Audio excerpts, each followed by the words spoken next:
విక్రమ్ టీవీకి సబ్స్క్రైబ్ చేయండి. Subscribe to Vikram TV. Subscribe to Vikram TV.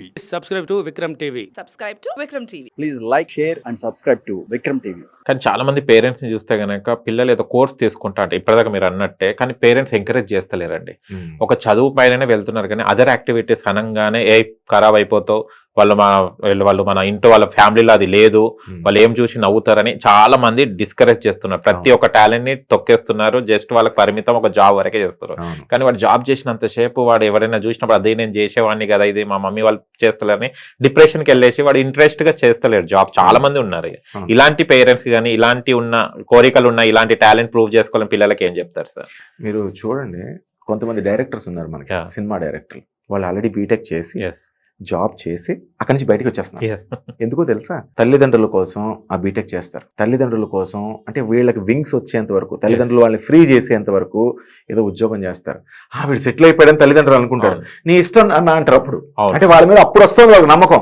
అప్పుడు వాడు బయటకు వచ్చేసి వాడి క్రియేటివ్ పార్ట్ ని బయట పెట్టుకుంటున్నాడు. సోషల్ సెక్యూరిటీ లేకపోవడం అనే ఒక సమస్య మన లాంటి ఒక పెద్ద దేశంలో, 140 కోట్లు 150 కోట్ల జనాభా ఉన్న దేశంలో ఇవాళ 100 రూపాయల జేబులో లేకపోతే ఆ రోజు గడవదు. ఒక 2000 3000 మన జేబులో లేకపోతే మన నెల గడవదు అనే ఒక స్థితికి మనం వచ్చేసాం. ఆ డైలమా ఇప్పటికీ మన పేరెంట్స్ లో ఉండిపోయింది. పాపం తప్పులేదు. ఎందుకంటే ఏమీ లేకపోతే ఏమైపోతారు వీళ్ళు, ఏం తింటారు, ఎలా బతుకుతారు అనే ఒక భయం. కొంచెం వెనక్కి వెళ్దాం. ఒక 25 ఏళ్ల క్రితం 30 ఏళ్ల క్రితం ఇప్పటికి కూడా చాలా పల్లెటూరులో, పల్లెటూరుకి వెళ్ళండి, వాళ్ళ జేబులో 10 రూపాయలు కూడా ఉండదు. నవ్వుతూ ఉంటాడు, ఆనందంగా ఉంటాడు. బియ్యం అయిపోతే అక్క ఓ 2 చాట్ల బియ్యం ఇస్తావని పక్కన అడుగుతుంది. వెళ్ళి ఆవిడ 2 చాట్ల బియ్యం తెచ్చుకుంటుంది. తెచ్చుకొని ఒక వారం రోజులు బతుకుతారు. ఈలోగా ఎక్కడో ఏదో చిన్న పని చేసుకుంటాడు, లేదో పంట వస్తుంది, ఆ డబ్బులు తెచ్చుకుంటాడు, మళ్ళీ గింజలు కొనుక్కుంటాడు, పెరట్లో ఉన్న ఆకుకూర పోసుకుంటాడు, తింటాడు. వాడికి ధైర్యం ఉంది. ఇవాళ మనకు సిటీల్లో, ముఖ్యంగా టౌన్స్, టైర్ ఏ టౌన్స్, సిటీల్లో మనకు ఆ కాన్ఫిడెన్స్ లేదు. డబ్బు లేకపోతే బయటకు వెళ్తే మంచినీళ్ళు కూడా రావు. ఇంతకుముందు మంచినీళ్ళు ఫ్రీగా వచ్చాయి మనకి, ఇవాళ మంచినీళ్ళు మనం బాటిల్ కొనుక్కుంటున్నాం, బాటిల్ లేకపోతే రాదు. సో ఆ భయం పేరెంట్స్ లో బాగా నాటుకుపోయింది. తప్పు పేరెంట్స్ని కూడా పూర్తిగా పట్టలేదు. ఎందుకంటే అతి ప్రేమ వల్ల, విపరీతమైన ప్రేమ కదా, నా కొడుకు ఏమైపోకూడదు, నా కూతురు ఏమైపోకూడదు అని ఒక ప్రేమ వల్ల వాళ్ళు ఇలాగా ఈ చేతుల మధ్యన పెట్టి వాళ్ళని గైడ్ చేయాలని ఒక ఆలోచిస్తారు. మీరు గైడ్ చేయండి, హ్యాండ్ హోల్డింగ్ చేయండి, కొంచెం ఇలా ఓపెన్ కూడా ఉంచండి, ఇలా ఓపెన్ ఉంచండి. ఇక్కడ నుంచి ఇలా ఆపారు కదా, ఈ ఓపెన్ కొంచెం వాళ్ళకి చూసుకోనివ్వండి. ఇలా మూసేశారనుకోండి వాళ్ళకి ఏం కనిపించదు. కాబట్టి పేరెంట్స్కి ఏం చెప్తానంటే, చేయండి. నాన్న నీకు నచ్చింది నువ్వు చేసుకో. ఏంటి, నాకు సినిమా తీయాలండి ఫర్ ఎగ్జాంపుల్, నాన్న నువ్వు సినిమా తీసుకో. సినిమాకి చదువుకోవడానికి డిగ్రీ అయిన తర్వాతే చదువుకోవాలి, సినిమా చదువుకోవడం ఏదైనా కదా.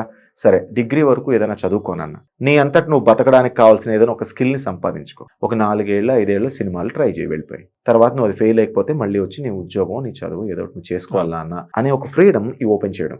ఇంట్రెస్ట్ గా వెళ్తాడు. అప్పుడు వాళ్ళు వెళ్తారు. అరే నాకు టార్గెట్ ఇచ్చారు నాన్న అమ్మ, ఇంజనీరింగ్ కంప్లీట్ చేసే, ఏదో ఒక స్కిల్ నేర్చుకో, తర్వాత 2 ఏళ్ళు ఎక్స్ప్లోర్ చేయి, లేకపోతే 1 సంవత్సరం ఉద్యోగం చేయి, తర్వాత ఇటు వెళ్ళని. వీళ్ళు మొదట అసలు చెప్పరు, నువ్వు ఫ్రీ అవుతావు అని చెప్పరు తల్లిదండ్రులు.